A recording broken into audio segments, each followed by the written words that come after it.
Hi, my name is James Manton, and I'm here to talk about the sport of kayak fishing.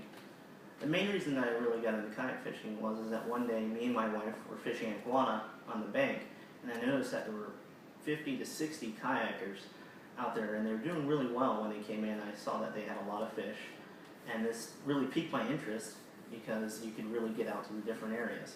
So I went home and I did a lot of research online to try and figure out what type of kayak I wanted and what I needed to get going in the sport of kayak fishing.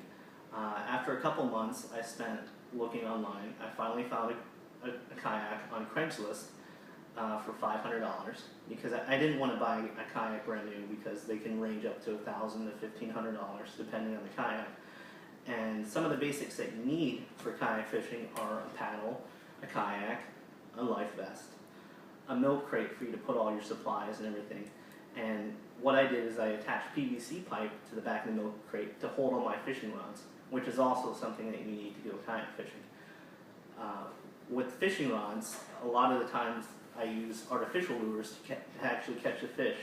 And one of the lures that I use is this topwater lure, and this is called a skidder walk. And the way that topwater lures work is that when you cast it, they float on top.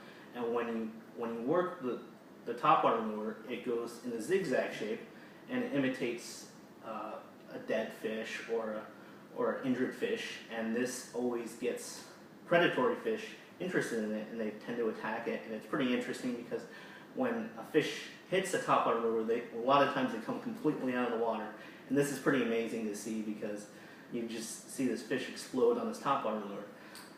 One of the other lures that I like to use is this imitation shrimp. And imitation shrimp are really great because they look exactly like a shrimp. And a lot of times when you see fish tailing, what it means by tailing is that the fish are actually, they have their nose in the water on the bottom, and you can see their tail actually swimming on the top. And that these fish are foraging, a lot of times for crabs and shrimp.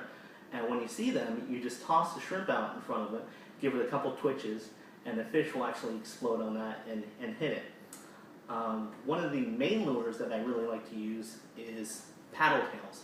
Now paddle tails you use on a jig head, and this particular jig head is a 1/4 ounce jig head, and depending on the tide and the flow of the water, you can use 1/8 of an ounce to 1/4 of an ounce.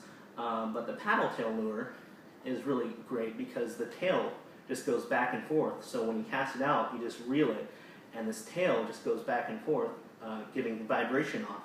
And this vibration attracts the fish to the lure, and a lot of times you'll get strikes on this lure.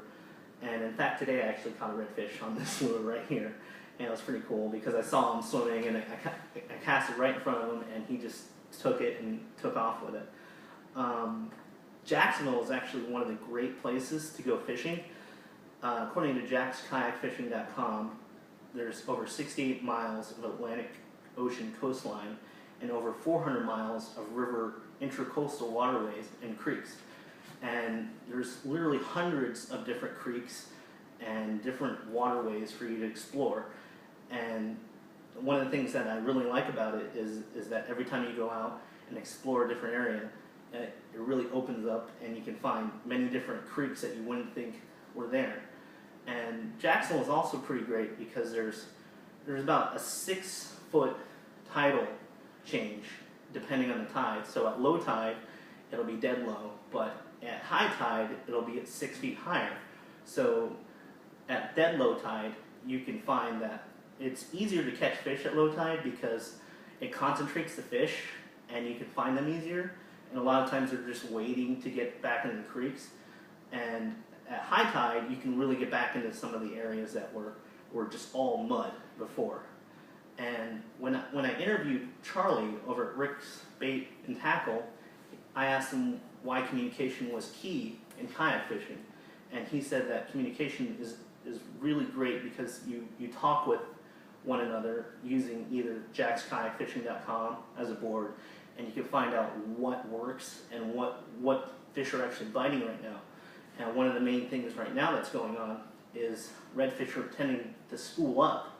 And when they school up at low tide, you can find them in areas all together, and you can really get after the fish. according to allkayakfishing.com, one of the main benefits of kayak fishing is the low cost of the sport. And this is pretty amazing, because a lot of times when you go out and buy a boat, you spend thousands of dollars, and when that boat breaks, you actually have to spend more thousands of dollars to get it to work again. Whereas kayak fishing, you just need your muscles and a paddle, and you can actually get back in areas that are unavailable to boats, because they're a lot shallower and it's a lot harder to get to. One of the main reasons that I really like kayak fishing is that you really go out there and explore, and you're out there in nature, and you get a good workout. And I really hope that I have given you some insight in the sport of kayak fishing, and I hope that you take something away from this. Thank you.